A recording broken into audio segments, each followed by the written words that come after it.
Is Full Moon Over America. It was written Christmas night, 2008. Was a beautiful moonlit night, and I was going to bed half cut, as you do on Christmas Day.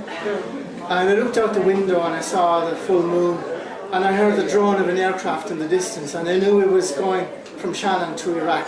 Full moon over America. It's full moon over America. Do the small people still think they own it? Does its pale borrowed light reflect off the Great Lakes and the endless waters of the Mississippi alone? It's full moon over America. Does not that self-same light illuminate the mountains of corpses and the obsidian black of their congealed blood splatter on the ancient fields of Iraq, Afghanistan, Vietnam, Palestine? It's full moon over America. Do the small people still think this miserable life is worth anything other than a tarnished brass medal or a purple heart that can never beat its congealed terror into beauty? What of the stars and stripes so lovingly painted on their blood-soaked rag of slavery? Let them wrap it round their deathly pride, so wounded in the violence of its birth, they turn it into agony for the rest, to satisfy the bloodlust of their broken angels. It's full moon over America. It's for Brendan O'Byrne, who died last year, who was a good friend, because I read this to him. This was the last poem I read to him before he died. Woken along with dream water standing, luxurious acropolis of forest, fir antique, pine needles crackling in the blaze that we had lit, having cleared a long narrow stretch of stump facing southeast, whence comes prevailing wind and sun post-haste at this increment of cycle. It had been a strange night with the storm as over Kono, lashed electric firebolts, whipping to Prater Mark, the dense din denned in dark heart, the huddled figments unhuman, bare and brittle with fear. We cleared the runway, its stubble plucked out of the filigree ground, and built unto pyre as a homing beacon to the pigeon Crealig, torching the sky with sound to drown the stars. No moon to fugue the great bold trees, but then appeared in slivered livery to silver what casual cloudscapes could be seen by the observer, summoning hounds fleet as the horn blown to resound in bays. Awaiting Crealig's pterodactyl sleigh, we drank deeply of the Leith night, flame dappled in perpetual motion from the dance.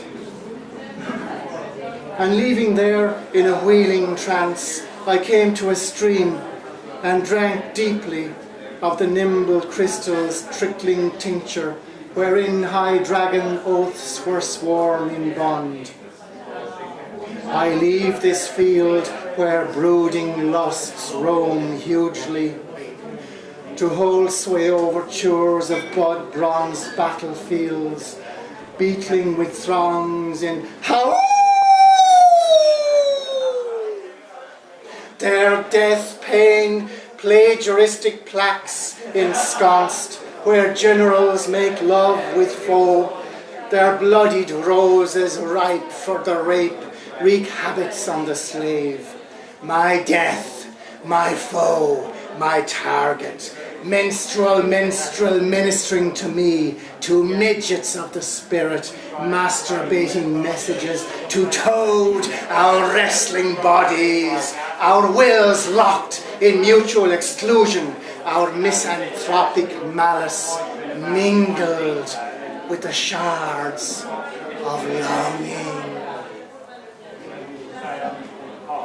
The best slave is he who doesn't know he is a slave. He's ever mindful of his master's wishes, whose sun god leers upon the supine parade, while proud, bruised Martha does his dirty dishes.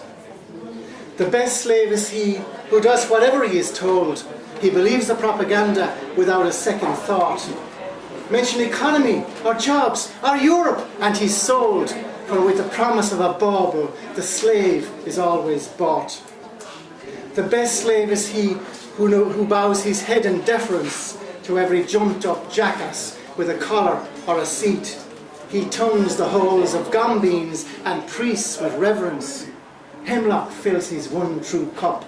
His God's flesh is his meat.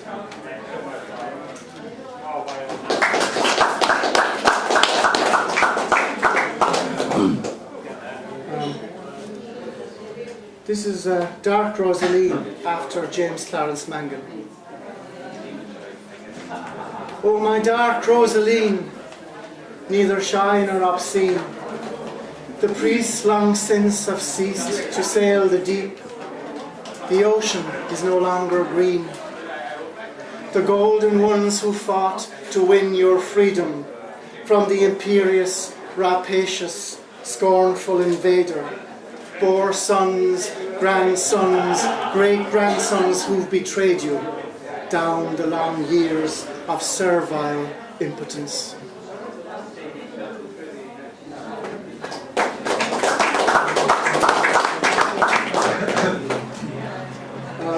I finish with work in progress. It's a long poem called The Day the Revolution Came. And the first two sections finished, and I'll read those.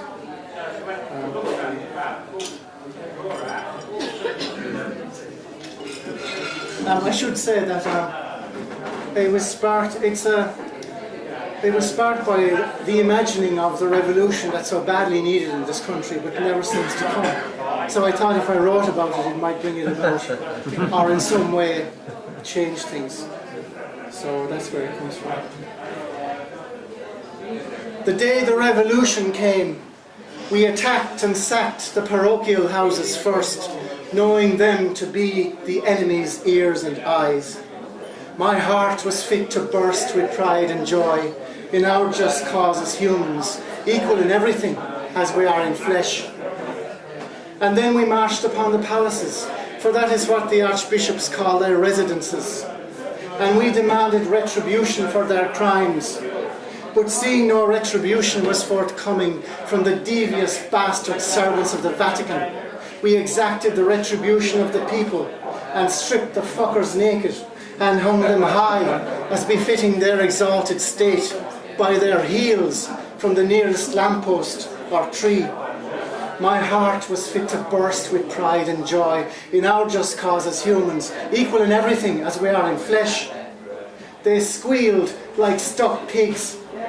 Some screamed, nor did they call upon their God to save them, but seemed irremediably lost, confounded by the pain, a pain they'd oft-times preached about, but never felt, nor ever dreamed they'd feel in their own flesh. Rather was it an instrument for sowing fear among their so-called flock, as if we were sheep. Fear of what would happen were we to dare live by our own lights, take our own counsel, ignoring the siren call of paradise, which invariably seeks one at the right hand of their Lord, promising all, but never, ever having to deliver. Fuck the Lord, we are all equal here. He who would be master, let him hang. He who would be a servant, he is a slave already. My heart was fit to burst with pride and joy in our just cause as humans, equal in everything as we are in flesh. The nuncio was intercepted at the airport, his diplomatic bag still intact, about to board a flight to Rome. Such a sweet catch was he. We proved immune to his diplomacy, our ears inured to his threats. His excommunicatory frothing at the mouth had us rolling in the aisles. His belated imprecations to mercy fell on deaf ears. We mulled over having him buggered to death by some paedophile clergy he'd helped hide, or whipped in public with a cat o' nine tails till he expired. Instead, we plumbed for the pyre, poetic justice for the burning times, in remembrance of the murdered millions slaughtered at the hands of Torquemada and his minions of the Sancta Inquisición. Our answer to their burning question, as it were. My heart was fit to burst with pride and joy in our just cause as humans, equal in everything as we are in flesh. The nuncio was afforded a luxury single cell in Mountjoy jail, with the jingle-jangle of the owl triangle as a special dispensation for matins and vespers. We fixed upon the papal cross as the venue for the consummation of the rite, this to placate the Jesuit Opus Dei mob, and passed round word of a papal intercession whereby the nuncio would resurrect himself from the flames as the legendary Phoenix had. But fire being notoriously fickle in these climes, and the weather more so, meant to stay on the traditional burning at the stake. We held a banker's barbecue in its place at the Garden of Remembrance. Anyone with a stake was invited to attend. The wine was free, courtesy of the Provost of Trinity, who graciously donated the contents of his cellar to the Revolution in return for his august head. The Department of Finance was represented by a rotted pancreas in a jar, brought from the College of Surgeons. We roundly cursed that dynasty of traitors now fled to a place they mistakenly think they're safe, living off the riches they've stolen from the people. My heart was fit to burst with pride and joy in our just cause as humans, equal in everything as we are in flesh. Thank you. Yeah.